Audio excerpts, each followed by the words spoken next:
A todos los discípulos, un saludo de bienvenida a nuestro programa semanal.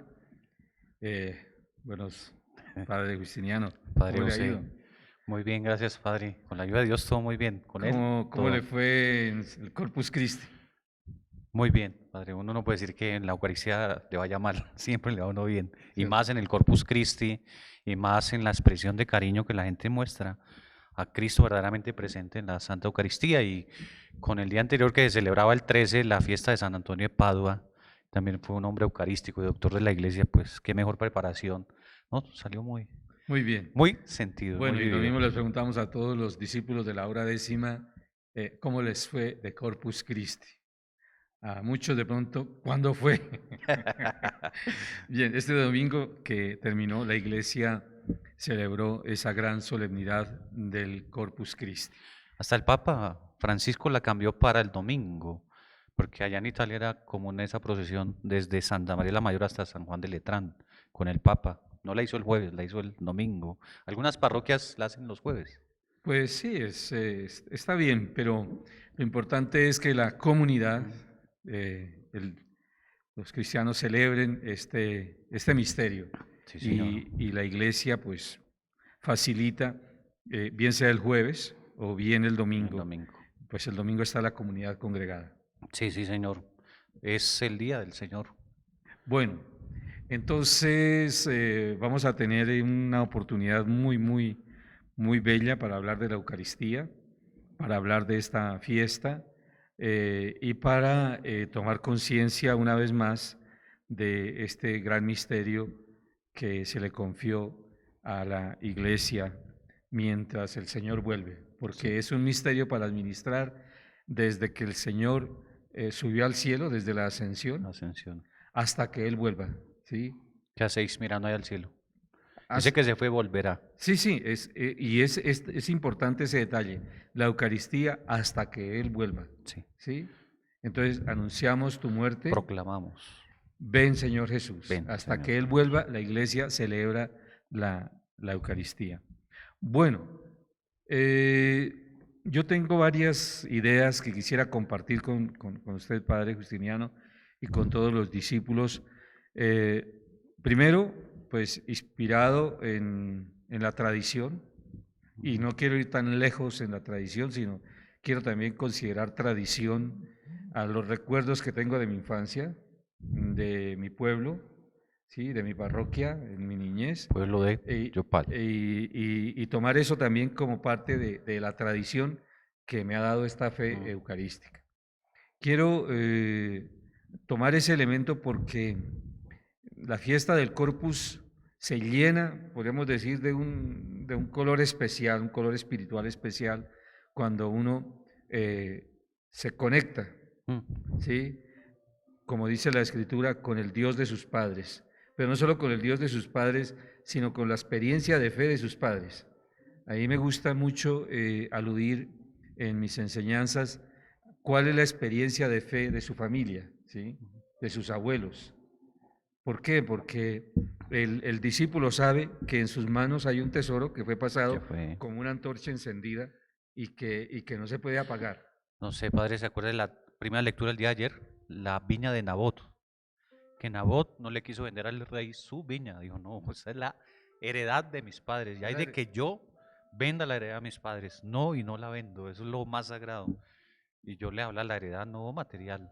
¿Cuánta heredad Espiritual, espiritual sí, sí. hemos dado nuestros padres, nuestros abuelos, Y bisabuelos? póngale cuidado, padre, que incluso a nivel civil se habla de patrimonio de la humanidad, Patrimonio. e Mm, incluso patrimonio inmaterial de la mm, humanidad. Entonces nosotros cuando hablamos de la fe hablamos también patrimonio. de un Mm, patrimonio que se ha acumulado. Por eso, con todo respeto por los cristianos separados, ellos les parece que se puede borrar, que se puede borrar el mm, pasado. Entonces todo comienza con ellos.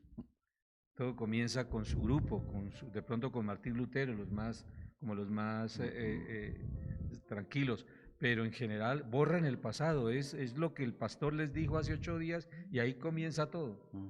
No, nosotros tenemos un patrimonio, y este patrimonio espiritual, entre otras cosas, está unido a este misterio, que es un regalo de Cristo, pero alrededor de este don de la Eucaristía, toda una manera de vivirlo, de vivir la fe, de expresarla, de comunicarla y celebrarla. Entonces, no sé usted qué recuerdos tiene, padre, y qué recuerdos tienen los discípulos de la hora décima sobre lo que fue el Corpus Christi. En eso, y gracias a esas tradiciones, en los pueblos todavía se siente mucho, ¿no? En Tuta, la fiesta del Corpus Christi es de las fiestas, donde la gente se congrega y donde, si era el jueves, donde se dejaba todo, ni había trabajo, ni había estudio, Corpus Christi, todas las escuelas teníamos que ir a la celebración y cada esquina del parque su altarcito y su procesión con las flores. Hay municipios que uno No, lo... no, no, eso es una maravilla.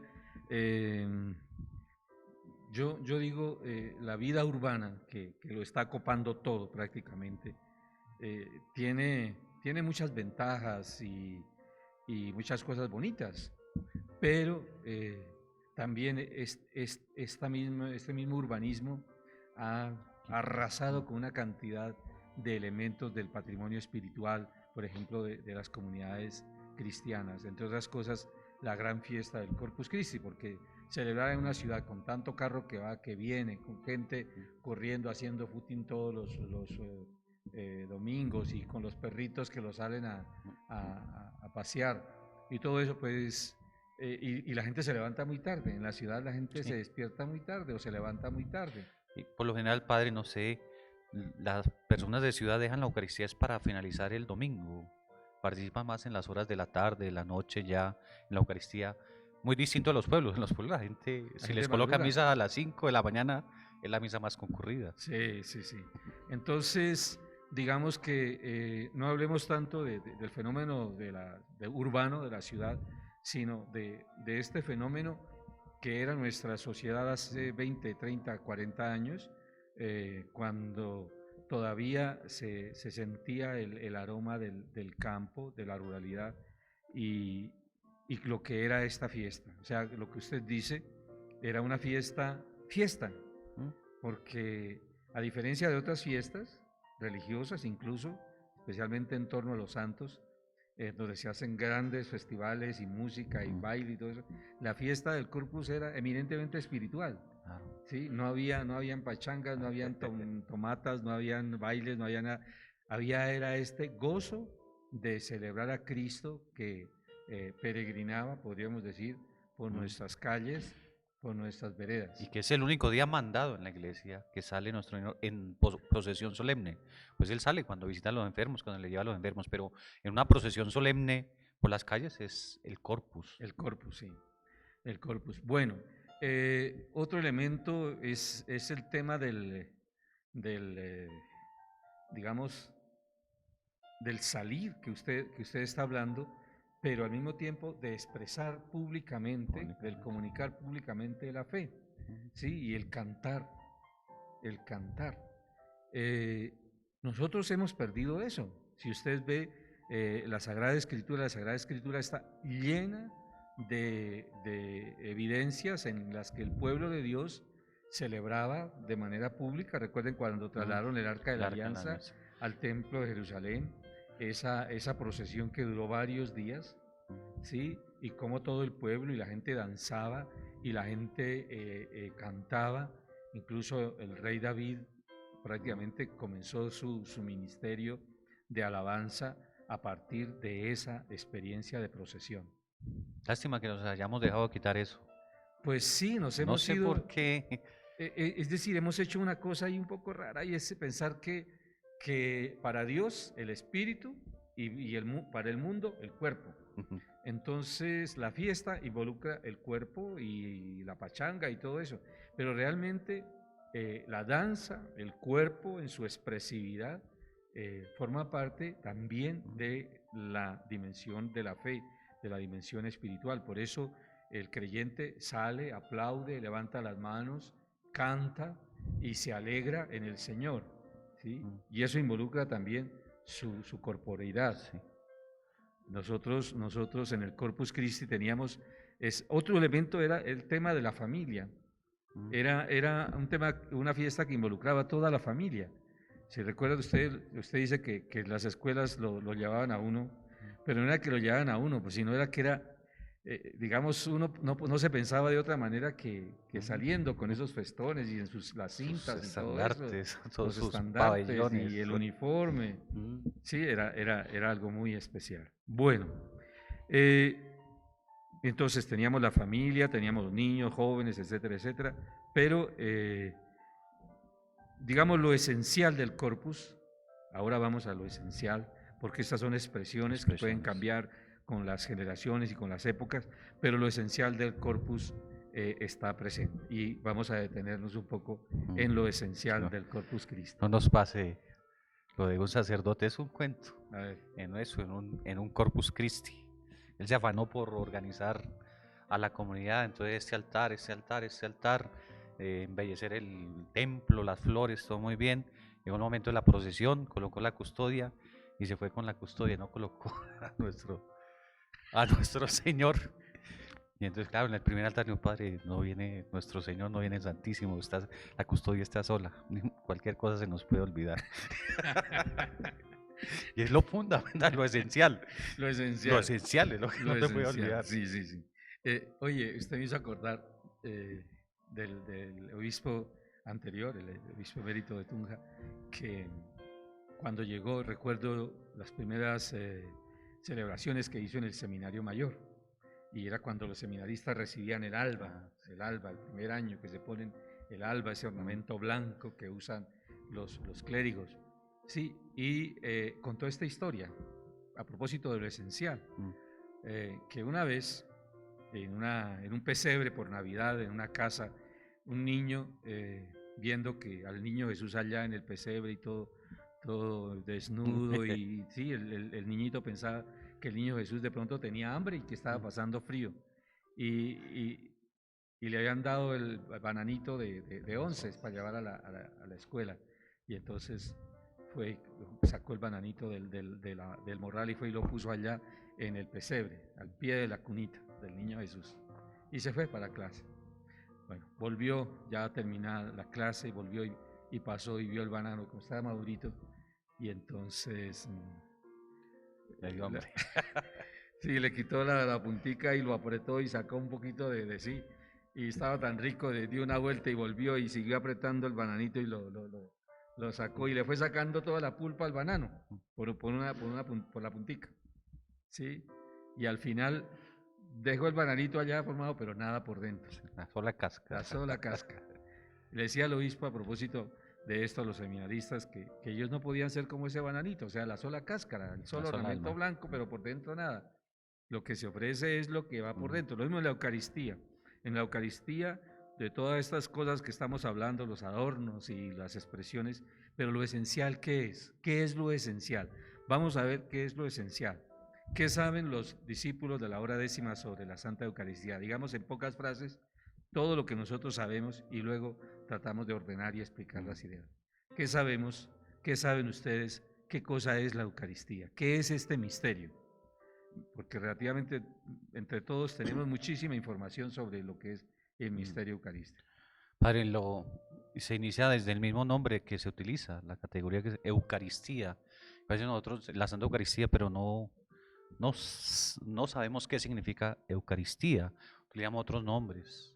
Bien, sin embargo, el nombre Acción de Gracias. Acción de Gracias. Acción de Gracias. Sin embargo, hablemos digamos, no de lo que se hace con la Eucaristía o en la Eucaristía, sino lo que ella es en sí.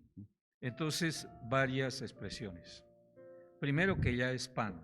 Jesús dice que no es un pan como el que comieron los antepasados. No es un pan material, simplemente. No es un pan material, sí, porque ustedes me buscan porque comieron pan hasta saciarse. Entonces, no es ese pan material simplemente, es un pan bajado del cielo. Y no solamente es un pan bajado del cielo, que es un pan, el que Jesús le da unos atributos, pan vivo y pan que da la vida. Que da la vida. Pero la característica de esta vida es que además de ser la vida, además da vida eterna. ¿Sí? Observe que ya con este dato tendríamos bastante para reflexionar, pero sigamos hablando. ¿Qué más es la Eucaristía? La Eucaristía, nuestro Señor la instituye, haced esto en memoria mía. El primer texto que habla es Corintios. La instituye el Jueves Santo. El Jueves Santo, en la última cena. tomad y comed. Hay un dato que dice que esa es la carne que es entregada. La Eucaristía no se puede entender sin la pasión, es la entrega. Va unido a la pasión, por eso dicen que encarnación y misterio pascual no lo podemos separar. Es lo mismo, o sea, el Señor se encarna, pero ya con esa pasión de entregarse. Sí, observe, Padre, que lo que usted acaba de decir, pan bajado del cielo, pan de vida, pan que da la vida, sí, y vida eterna, pan que es entregado, pero que no es simplemente pan que es entregado, sino carne que ha sido crucificada, ¿sí? Carne que ha sido sacrificada, es decir, cuerpo que ha sido sacrificado. Es decir, uno en la Eucaristía está llamado a reconocer el cuerpo de Cristo, pero que ha sido inmolado, que ha sido entregado, que ha sido crucificado, que ha sufrido. Por eso hay tanta afinidad, por ejemplo, entre la Eucaristía y el enfermo, ¿sí?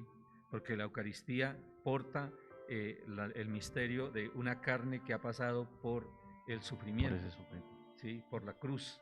Entonces es el cuerpo de Cristo crucificado, que ha sido sacrificado. Bien, entonces, tomen y coman, esto es mi cuerpo que se entrega. Que se entrega. Que se entrega, es decir, en la cruz. Sí, en la cruz. En la cruz. Bueno, y obviamente la sangre del Señor en esa copa bendita, tomen y beban, esta es mi sangre derramada. Derramada. También se refiere a la cruz. A la cruz. ¿Sí? Bueno, ya tenemos otro elemento poderoso. La idea de la presencia real, es decir, la Eucaristía no es un símbolo, no es un símbolo no es simple memorial. Sí. No es una memoria. No es un símbolo. Sí tiene una parte memorial, pero es presencia real. Actualización, hoy y ahora. Sí, es presencia real de Jesús. No es simplemente un símbolo para recordar. ¿Sí? No es que estamos recordando. ¿Sí? Si fuera solo recuerdo, pues sí, un lindo recuerdo. Pero como cualquier otra cosa, uno tiene recuerdos, toma una foto de sus padres que ya fallecieron o de algún hermano, algún amigo y dice, qué persona tan... Pero es un recuerdo. Es un recuerdo. Pero otra cosa es el memorial, o sea, hacer la anamnesis, o sea, hacer presente esa realidad que forma parte en el tiempo de algo que pasó, pero que se actualiza, ¿sí? Como lo ordena Jesús cuando le entrega a los apóstoles el poder de celebrar la Eucaristía. Hagan esto, hagan esto que estoy haciendo. Eso. Y el sacerdote lo hace. Sí. Cuando coloca por la acción del Espíritu que santifica este pan para que sean el cuerpo y la sangre. Claro, es muy importante entonces decir que en la Eucaristía estamos nosotros entrando en, podríamos decir, como yendo en el tiempo, Padre, como si pudiéramos ir 2000 años atrás, como si pudiéramos transportarnos en la nave del tiempo y estar allí en la última cena. Y ese misterio que está ocurriendo allí ocurre en este momento para la comunidad congregada que celebra la Eucaristía. Es eso, Padre, yo trato de hacer eso, o sea, de transportarme en un momento, decir, bueno, ayúdame, Señor, a estar en ese cenáculo donde tú estuviste. Bien, pero digamos que una cosa es lo que uno pide y otra cosa es, recuerde su merced, en la teología, el famoso ex opere operato y ex opere operantis, ¿sí? De los sacramentos. Entonces, hay algo que va más allá de lo que yo pueda creer, ¿sí? O lo que yo pueda comprender. Es algo real que ocurre sacramentalmente. Entonces, en la Santa Eucaristía, esté yo atento o desatento, esté yo en fe conectado perfectamente, esté yo en la gracia que puede permitirme entrar en plena comunión. Independientemente de eso, lo que ocurre verdaderamente es que el milagro, el misterio, el don de Jesucristo que se entrega por la salvación del mundo, se entrega como pan, se hace presente ahora para mí. O sea, no es que Jesús vuelva a morir, no es que Jesús vuelva a ser crucificado en cada Eucaristía, no. Es que el don de su sacrificio, de su cruz, se hace actual para mí, presente en este momento. Si no, tendríamos que decir que todos los sacerdotes cada que celebran la Santa Misa vuelven a crucificar a Cristo. No. Se trata es de tomar el único misterio del ejercicio sacerdotal de Cristo cuando Él se entrega como víctima propiciatoria, como víctima perfecta, como víctima de salvación. Se actualiza en el momento en que yo celebro la Eucaristía. Entonces, sí, a ver, resumamos. Es pan vivo bajado del cielo, pan que da la vida y vida eterna. Es también entregado. Es pan entregado. Es pan entregado, que es carne que ha sido sacrificada, cuerpo que ha sido ofrecido en el sacrificio inmolado en la cruz. ¿Qué más es la Eucaristía, Padre? Tratemos de echar mano un poco del símbolo del pan, símbolo del pan, ¿sí? Y para eso nos ayudaría un poco San Ignacio de Antioquía en las cartas que él escribe cuando está siendo llevado a la ciudad de Roma para ser ejecutado, ¿sí? ¿Cuál es el martirio que le espera a San Ignacio de Antioquía en ese viaje? Los leones, ser devorado por las fieras. Ser devorado por las fieras, sí, los leones. Y entonces, obviamente las comunidades salen a su paso, conmovidas de ver este santo obispo cómo ha sido condenado a muerte por haberse negado a renegar de su fe, ¿sí? Y lejos de renegar o de ablandarse o de debilitarse en su fe, va llenándose de un santo coraje, un valor que solo puede darlo el Espíritu Santo en el don de la fortaleza, ¿sí? Y escribe unas cartas preciosas, son las cartas de San Ignacio de Antioquía en su viaje a Roma para ser ejecutado. Y es impresionante la experiencia, cómo pensando en la Eucaristía, intentando entender la Eucaristía, encuentra la verdadera fuerza para enfrentarse a semejante tribulación. Y entonces él asocia, miren lo que él hace, él asocia lo que van a hacer las fieras, los leones, allá en el circo romano, en el Coliseo, pues que se van a abalanzar sobre él, lo van a despedazar con sus fauces, lo van a triturar con sus dientes y se van a comer, ¿sí? Y entonces él piensa en lo que le pasa al trigo. El trigo se toma, los granitos que están enteritos y comienza el proceso de moler, son molidos. Son molidos. Y luego esa harinita, la harinita blanca, luego se junta y forma el pan. Otra palabra es triturar, son triturados. Sí. Entonces, él descubre algo que es muy importante a la hora de entender la Eucaristía. Y que nuestro Señor Padre lo usó. Dice, si el grano de trigo no muere y cae en tierra, queda infecundo. Sí, pero en este caso es que la Eucaristía es un misterio de comunión, ¿sí? Así como el trigo es triturado, ¿cierto? Triturado y para formar un solo pan. Un solo pan. Así la Eucaristía realiza en la comunidad cristiana, en la iglesia, este misterio ¿qué sería? De la articulación, el misterio de la unidad. De la unidad. Misterio de la comunión. Que lo dice San Pablo en la carta que se lee de segunda lectura, que se leyó el pasado domingo. ¿Le parece? Es ese aspecto. Hermanos, el cáliz de nuestra acción de gracias no nos une a todos en la sangre de Cristo, y el pan que partimos no nos une a todos en el cuerpo de Cristo. Claro que sí, pues el pan es uno solo, y nosotros, por muchos que seamos, somos un cuerpo único. Eso es lo que significa el comer todos juntos un mismo pan. ¿Sí? Esa es la Eucaristía. Muy distinto a lo que a veces nosotros pensamos que Eucaristía es solo una experiencia personal, íntima, pero se nos olvida el aspecto comunitario. Por eso se equivocan los que piden una Eucaristía para ellos solitos. Para ellos solos. Es que yo quiero una Eucaristía, pero no quisiera que viniera gente, sino para mí. No, eso es pedir que hágame un banquete, pero yo no quiero que vengan comensales. Sí. ¿Sí? Entonces, ¿eso qué es? O sea, pues no, pues haga otra cosa. Si no quiere que vaya gente, ¿sí? Sí. Métase a la ducha. Pues ahí sí uno Nadie más. debe estar solo. Sí, señor. Bueno, en todo caso, la Eucaristía entonces crea, ella es de por sí un misterio de comunión, y crea la comunión, Crea. la comunión que hace la Iglesia, que crea comunidad, que consolida la comunidad, que articula lo que es distinto, los distintos carismas y ministerios los une, y el nombre de esa unidad lo da San Pablo hoy en la lectura. En la lectura. Es decir, el cuerpo de Cristo. El cuerpo de Cristo. Padre, Papa San Juan Pablo II lo decía en otras palabras, pero yo lo digo a la gente: no hay cristianos sin Eucaristía y no hay Eucaristía sin cristianos. Un verdadero cristiano es el que celebra, vive y llama la Eucaristía.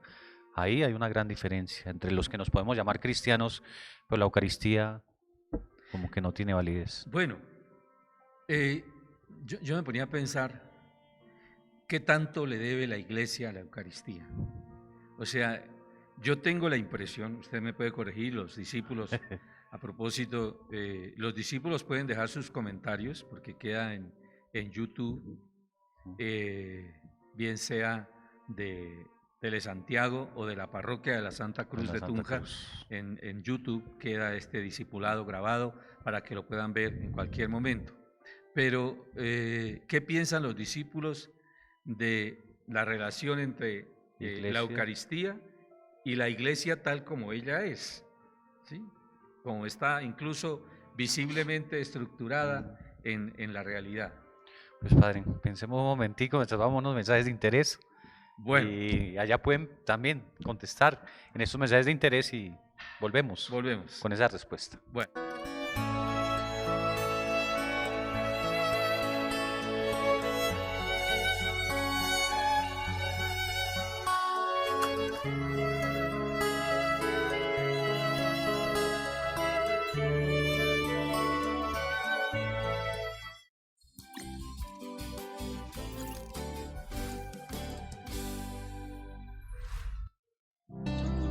La Santa Misa es la cita de la familia Telesantiago con nuestro Padre Creador. Encontrémonos con Él de lunes a viernes a las 11 de la mañana y a las 5 de la tarde, y los domingos a partir de las 8 de la mañana a través de la señal de televisión, redes sociales y nuestra página web www.canaltelesantiago.com. Recuerda que en Telesantiago oramos por ti.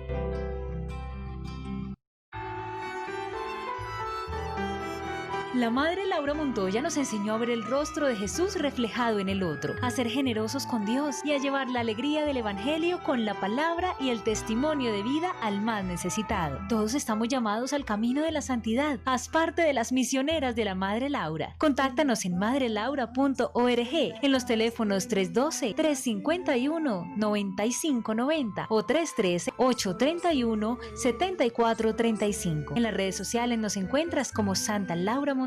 Joven, haz un alto en el camino. Si la llama llega a tu corazón, no la calles. De vida sin fin, que siente de amor un volcán sobre mí. ¿Cómo vamos a hacer para recuperar esos cuerpos que hay debajo del agua? También son seres humanos, también tienen una familia, una esposa, unos hijos, una madre, unos familiares que quieren darles cristianas de futuro. Sí, estamos en pie de lucha y tenemos que luchar, no solamente por los vivos, sino porque los muertos tienen mucho que decir. Porque nosotros necesitamos una justicia, una reparación, una verdad y garantías de no repetición. Nosotros los arhuacos tenemos muy pocas personas desaparecidas, pero en el territorio donde delinquieron, un territorio sagrado, quizás mucha gente que no es indígena la enterraron, la asesinaron. La principal víctima es el territorio que vivimos.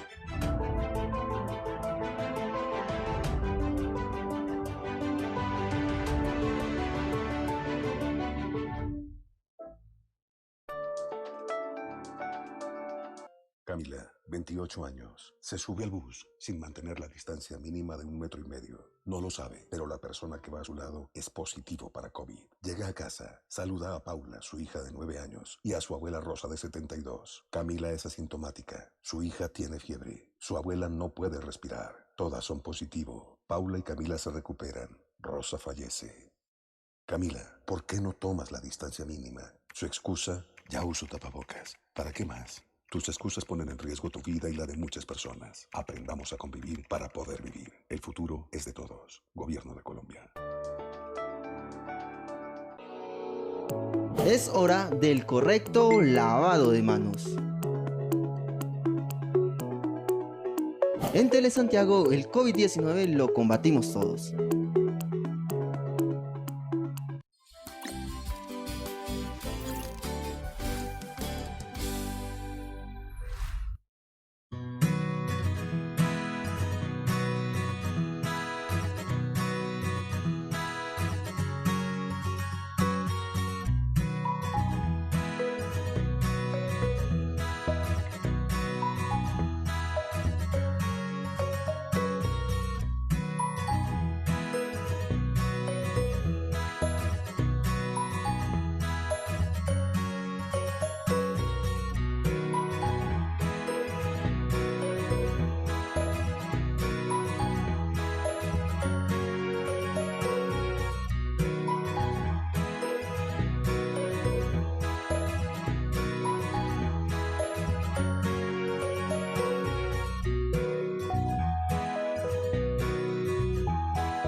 Bueno, volvemos a la pregunta. Sí, señor. Sí, ¿qué le ha hecho la Eucaristía a la Iglesia en el sentido de cómo ella es? ¿Sí? Porque hay una continuidad, si usted se da cuenta, hay una continuidad en el tiempo, desde la Iglesia apostólica hasta la Iglesia tal como nosotros en este momento la vivimos. Es decir, si vinieran los apóstoles, si viniera San Pablo, si viniera San Pedro, que Dios les permitiera venir por un día y pasar por alguna de las parroquias de la Iglesia Católica, de las comunidades de la Iglesia Católica, ellos sentirían que es la misma Iglesia, a pesar de que haya cambiado a lo largo de los siglos y que haya pues tenido sus propios desarrollos. Sin embargo, hay algo que mantiene la identidad de la Iglesia en su manera de ser, ¿sí? Cercana a la manera como ella nació desde los comienzos. Claro, padre. Su madre al inicio del programa habló de ir a la tradición y ir a los hechos de los apóstoles. Ahí nos describe lo que ellos hacían. Y nosotros lo que hacemos, o lo que la iglesia hace, es lo que hacían ya desde los hechos de los apóstoles, la primera comunidad. La primera comunidad, que eran nacidos en la escucha de la palabra, escucha de la palabra, que es la liturgia de la palabra, en la fracción del y en pan. la fracción del pan. Eran nacidos, que quería decir que se reunían para vivir el momento en el que los testigos que habían conocido a Cristo, que lo habían escuchado, contaban y hablaban, ¿sí? Y los primeros escritos que ya empezaban a aparecer se leían, o las cartas de los apóstoles se leían, y luego el momento de la fracción del pan. Entonces, podríamos decir que la Iglesia Católica es como ella es porque se ha construido en torno a la Eucaristía. Sí, en torno. Y si usted se da cuenta, padre, es en torno a la Eucaristía donde donde nosotros a lo largo de nuestra vida vamos como apoyando nuestro desarrollo personal, las familias, el desarrollo familiar, es alrededor de la Eucaristía. Está el bautismo para los niños, la primera comunión para los infantes, la confirmación para los adolescentes y jóvenes, el matrimonio para la primera, los jóvenes adultos, ¿sí? Luego está la unción de los enfermos para el momento final de la vida. Sí, señor. La Eucaristía, y lo dice, es centro y culmen de la vida cristiana. No es el Santo Rosario, que tiene un gran valor, no es la coronilla y la misericordia, no son estos actos de piedad, es la Santa Eucaristía. Yo creo que donde más se descubre uno en unidad es en la Eucaristía. De hecho, estos se llaman sacramentales, lo que usted ha nombrado, sí. Y la Eucaristía es sacramento. Hay muchas devociones, muchas prácticas que, digamos, que alimentan la vida de la fe, pero, digamos, están en torno a los sacramentos. Y están a otro nivel. Están a otro nivel, exactamente. Los sacramentos son los que son, los demás son sacramentales. Y apoyan y ayudan.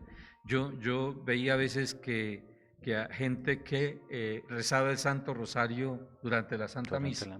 ¿Sí? No, pues no hay que exagerar. Si va uno a la Santa Misa, lo mejor es vivirla intensamente. Vivirla intensamente. De una manera plena, activa y consciente. Activa, porque hay gente que llega y se sienta ahí todo el tiempo. Activa, de pie, esa es otra pregunta que podemos hacer a los fieles, a los discípulos. ¿Cómo vive usted la Santa Misa? ¿Cómo observa que vive la comunidad la Santa Misa? ¿Qué cosas positivas encuentra y qué cosas que realmente no empobrecen la experiencia de la Eucaristía? ¿Sí? La experiencia, no la Eucaristía, porque ella es la misma, sí. Pero la experiencia de la Eucaristía la empobrece. Hay cosas que la enaltecen, la enriquecen, y hay cosas que la empobrecen. Entonces tenemos ya otro dato que hemos aprendido, y es que la Iglesia, lo que ella es, como ella es, ha sido en torno a la Santa Eucaristía. Ella acompaña a sus hijos a lo largo de toda la vida, justo en torno a la Eucaristía.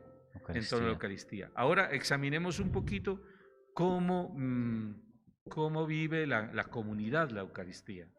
Ciertas prácticas, ciertas costumbres, qué tan válidas son, qué tan recomendables y aconsejables son. Sí, señor. ¿Qué favorece y qué no favorece?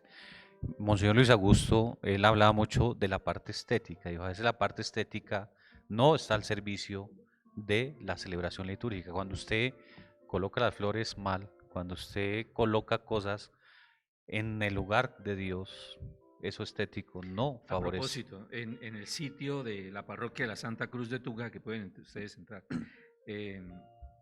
yo he subido algunas fotografías, ¿sí? Diciendo, esta es la capilla de la parroquia el día del Corpus. Así está la capilla el día de Pentecostés.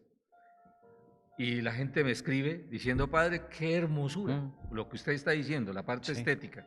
O sea, la casa de Dios, donde se celebra la Eucaristía, debe ser un lugar hermoso. Hermoso. No, el altar debe ser algo que sea hermoso por su belleza, porque está limpio. No es que se pone aquí el parlante, aquí el libro, aquí cantidad de cosas, y entonces eso parece que esté así de medio lado como que va a un lado más. No, todo bien. No, hermoso, tiene que ser hermoso. Claro. Y lo mismo los ornamentos del sacerdote, ¿sí? Los ornamentos del sacerdote, todos los ministros que ayudan, incluso las personas. Oye, yo una vez en Estados Unidos, estaba en Chicago, y estudiando ahí en la universidad, me llamaba la atención que unos coreanos, me hice amigo de ellos, y una vez encontré a un grupito de coreanos que estaban todos de frac, o sea, bien con corbata con la y todo pinta eso. dominguera. Sí, y me los encontré, compañeros del curso, y entonces les pregunté que para dónde iban, ¿sí? Porque iban tan elegantes. Iban a la Santa Misa. Y yo dije, ¿y así elegante? Dijo, sí, es que así hay que ir. Así hay que ir. Así hay que ir. Entonces, no solamente el lugar, no solamente el templo, Los no solamente el ministros. altar, sino también los fieles. Los fieles. Y usted se da cuenta y hablamos ya de las cosas que no se deben hacer, cómo a veces las personas van de cualquier manera, van a veces en pijama. O sea, uno se da cuenta que es el mismo vestido de la pijama, motocitos y toda esa cuestión. Van con ese pelo que, mejor dicho, se levantaron, se quitaron las cobijas de encima y medio y se fueron para la iglesia. ¿Sí? Llevan los niños en pantaloneta, van en pantaloneta, incluso entran con cachucha, ¿sí? Y ahora últimamente llevan las mascotas. No, y padre, a mí me sorprendió en estos días que hicimos desinfección en el templo de Icatá, la cantidad de chicles pegados en el piso. Dice uno, ¿cómo es posible que entren? Primero, mascando chicles. Mascando Y chicle. segundo, lo peguen en las bancas o lo boten al piso. Sí, sí, entonces son de esas cosas que dice uno, cómo vivir la Eucaristía, cómo hacer que ella sea todo lo que significa, o sea, cómo significarla en nosotros de acuerdo a lo que ella es, para que realmente produzca esa gracia que ella puede producir y comunicar. Y tiene, su merced puso el elemento estético, y yo digo que el elemento estético es muy importante. A propósito de eso, mire, padre, estaba yo, perdone que chicaneé un poco, celebrando la Pascua en París. Los franceses tienen una obsesión por la estética de la liturgia. Primero los cantos, o sea, preparan con una devoción las cosas, pero al milímetro, todo, con ensayos y con mucha anticipación. No solo un ensayo. Ah, no, muchos ensayos. Tiempo. Tiene que ser perfecto. Hasta le miden a uno el tiempo, usted se desplaza por aquí y pasa ya a leer la lectura así y después así. Bueno, yo al principio no entendía, pero poco a poco fui entendiendo, porque las celebraciones eran impecables, eran hermosísimas. Y celebramos la Pascua, ¿sí? Celebramos la Pascua, prendimos el fuego afuera de la iglesia, luego entramos y la Pascua y todo eso, los cantos. Bueno, se terminó la Pascua, como decir 10 de la noche. Y entonces salimos porque era la costumbre, los sacerdotes se hacían en la puerta y los feligreses esperaban que uno saliera allá y luego salían los feligreses y los saludaban a uno, felices Pascuas, y luego se iban, ¿sí? Y yo veía a una señora que quería hablar conmigo, ¿sí? Tenía un aspecto pues distinto, tenía una cosa aquí como ¿cómo se llama eso? Como lo que usa esta señora, esta parlamentaria. ¿Turbante? Sí, una especie de turbante. Bueno. Y finalmente se me acercó, se animó, se acercó y me habló y me dijo, yo no soy de ustedes, no soy católica, no soy, ya,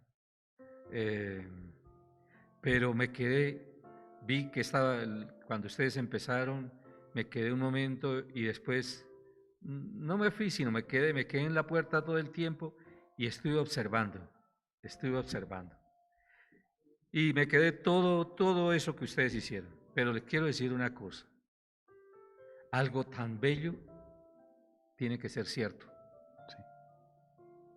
Algo tan hermoso tiene que ser verdadero. O sea, se había emocionado y se había impactado por la belleza de la celebración.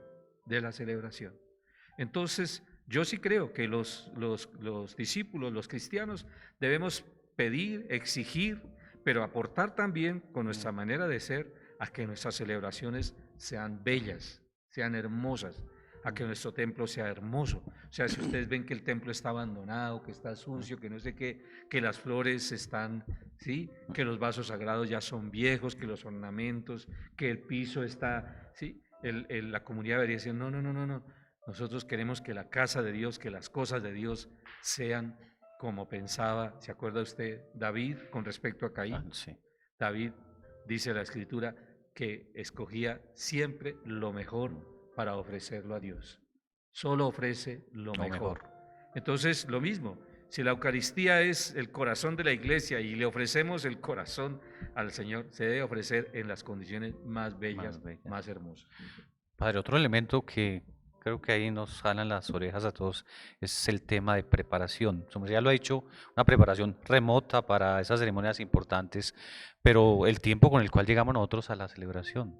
Nosotros llegamos sobre el tiempo y algunos preguntan, Padre, ¿desde qué momento es válida la Eucaristía? Si llegué al acto de contrición, si llegué a la primera lectura, si alcancé a escuchar el Evangelio, esa Eucaristía es válida y no tenemos eso que tenían nuestros padres, para eso eran los toques de las campanas.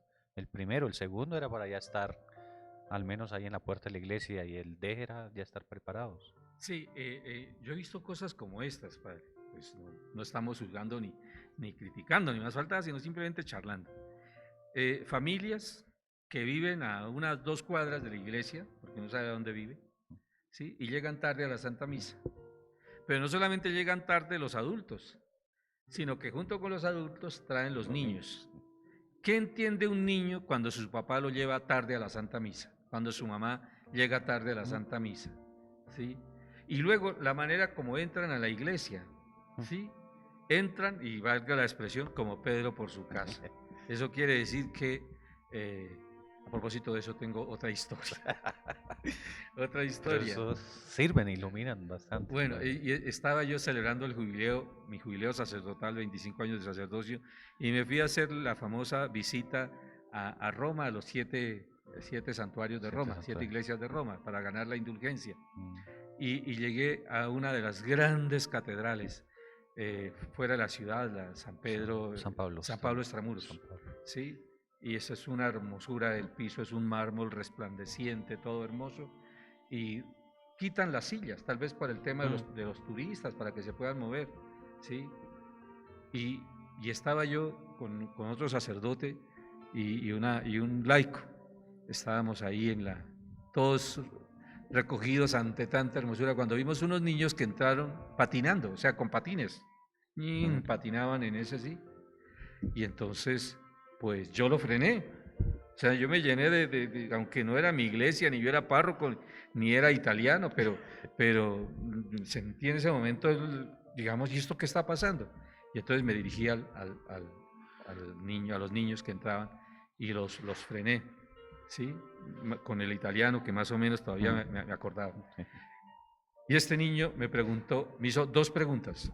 Primera, ¿y luego aquí qué es? ¿Qué es? No sabía. No sabía, sino que vio un espacio libre y le pareció que era un lugar de patinaje. ¿Sí? Un poco extraño, pero seguramente en su mente era un lugar de patinaje. Y la segunda pregunta que me hizo, ¿y usted qué es? O sea, me vio así, vestido de negro y de clériman y todo. ¿Y usted qué es? ¿Y aquí qué es? No, le faltaban dos informaciones básicas para poder siquiera entender el lugar. Pero actualmente, lo que estamos diciendo, papás que llegan con sus niños, primero, llegan tarde, los llevan en pantaloneta, entran como Pedro por su casa. ¿Qué diferencia hay entre ese niño y esos otros niños de los que les cuento esa anécdota? Pues muy pronto serán exactamente lo mismo. No sabrán qué cosa es la iglesia, el templo, qué diferencia hay entre el templo y el centro comercial, por ejemplo, o un parque, no tendrán idea, y tampoco se darán cuenta de qué es lo que pasa ahí. Sí. ¿Y quién es uno? Y volvemos, Padre, eso con lo que iniciamos también, la heredad. ¿Qué heredad espiritual están dejando los padres a los niños? Vimos que los jóvenes y los niños que se están apartando de Dios, pero ahí una gran responsabilidad de la heredad. La heredad. Sí, yo vuelvo y una y otra vez con la idea de Dios se presenta, yo soy el Dios de tus padres. Yo soy el Dios de tus padres. Es decir, nosotros llamamos a que se transmita el Dios de los padres. Es decir, que no queden los niños sin esta parte del patrimonio, ¿sí? Porque en la ciencia hay un patrimonio que les transmiten en la escuela y todo eso, y la continuidad de la ciencia, eso se los enseñan, pero mejor dicho. ¿Y este patrimonio espiritual, cómo es que no somos capaces de transmitirlo? Y a veces es que no hacemos el menor esfuerzo o no caemos en cuenta de la trascendencia de esos pequeños detalles. ¿Ya? Esa heredad, se preocupan de seguro de vida, seguro de funerario y todo eso, pero la parte espiritual. Sí. Yo siempre digo que el primer sacerdote, el primer catequista que tiene un niño es papá y mamá. Sí, por supuesto. Papá y mamá. Iglesia doméstica, por eso se llama. una religiosa contaba sobre el origen de su vocación, ¿sí? Y ella dijo, pues a mí nunca se me ocurrió ser religiosa, pero un día, siendo niña, fui y encontré a mi papá arrodillado en la iglesia. ¿Sí? Llegué a buscarlo y mi papá estaba adelante y estaba arrodillado así. Y dijo, me marcó para el resto de mi vida ver a mi papá, que era una persona, era militar, donde, mejor dicho, todo el mundo le hacía reverencias a este comandante y, mejor dicho, él era el imponente cuando llegaba y su palabra y la autoridad y todo eso, ¿sí? Ella veía eso y le llamaba la atención que su papá siendo tan grande y todo el mundo le hace caso y todo el mundo a su palabra, mejor dicho, lo que él decía. Pero Y de pronto postrado. verlo postrado y arrodillado. Y ella quedó impactada y dijo, después yo quise servir a ese ante el cual mi papá se postraba. arrodillaba. ¿Ah? A mí en Paipa me impresionaba un coronel del ejército, y cuando estaba de vacaciones iba allá a la misa, entre semana todos los días, y cuando iba a comulgar, hacía su firmes, o sea, hacía sonar sus zapatos, aquí estoy, comulgaba, decía uno, bueno, el respeto tan grande, o sea, aquí está mi jefe de jefes, ante el cual tengo que rendirle orden. Bueno. A veces nosotros como... Sí, ¿le parece, padre, otro elemento de la Eucaristía, a partir de lo que nos dice el Evangelio? un poquito la experiencia del profeta Elías, ¿se acuerda? Porque es que la Eucaristía no se la inventó Jesús de la noche a la mañana, ¿sí? Ya en la última cena, sino hay toda una historia, una tradición. Una tradición que está unida a la Pascua, a la celebración de la Pascua, pero a lo largo de las Escrituras aparece ya esta idea del banquete, esta idea de un alimento especial como el que come el profeta Elías cuando huye despavorido después de lo que sucedió en el Monte Carmelo, que huye y todo el mundo tiene orden de matarlo o de apresarlo. Me dieron orden de la Interpol. Sí. Y entonces, por el camino, ya agonizando, se echa sobre una piedra y se desea la muerte. Dice, yo aquí, pues me muero porque ya que solo no tengo a nadie, estoy en el desierto. Y dice la Escritura que alguien lo despertó. Y cuando se despertó, habían puesto pan y agua. Y dice, con la fuerza de este alimento, caminó 40 días y 40 noches. Justamente el texto que se lee del libro del... no, ¿cuál es cuando sacan a Elías que salga? Porque va a pasar el libro de los Reyes. Primer libro de los Reyes. Capítulo 19. No, pero que lo leímos en estos días. Ese fue el pasado. Ese fue el pasado. Sí, entonces la Santísima Trinidad, cuando va a pasar el Señor. Sí, señor. Sí. Pero es ese texto donde Elías se llena de toma ese alimento y toma fuerza. Otra cosa podríamos decir muchas cosas. La Eucaristía también es alimento, es para el viaje, es para los peregrinos. Recuerde el episodio del Evangelio que nos narra, ¿sí?, cuando nuestro Señor habla de que yo soy el pan vivo bajado del cielo. Pero ¿de dónde viene esa explicación? De la multiplicación de los panes. Multiplica los panes, se va a la otra orilla y allá le llegan. Sí. Ustedes no me siguen y comienza a darles el discurso del pan. Como nuestro Señor guarda, hace que sobre pan, sobre comida, ¿sí?, inexplicablemente sobran 7 cestos llenos o 12 canastos llenos, sobra ese pan. Pues es que ese pan es sencillamente el signo de la Eucaristía, del alimento, y es para el camino, por eso también tiene el sentido de viático, para los viajeros, es el alimento para alimentarnos durante el viaje. Que el Señor, cuando los discípulos dijeron, mándelos que compren, dijo, no, denle ustedes de comer para el camino. Él nos ha dejado ese pan en la iglesia. Bueno, creo que estamos llegando al final, Padre. Padre, hoy se nos fue el tiempo. Terminemos orando a Jesús Eucaristía. Si le parece, hacemos la secuencia y terminamos este discipulado. Este es un poema muy hermoso, mucho más amplio, pero vamos a leer solo una parte abreviada. un poema en honor de la Santa Eucaristía. Pan del ángel, nuevo vino gusta el hombre peregrino, pan de hijos y herederos que a un extraño no se da. Don 1000 veces presentido, por Abraham ofrecido, se inmola en los corderos, se recibió en el maná.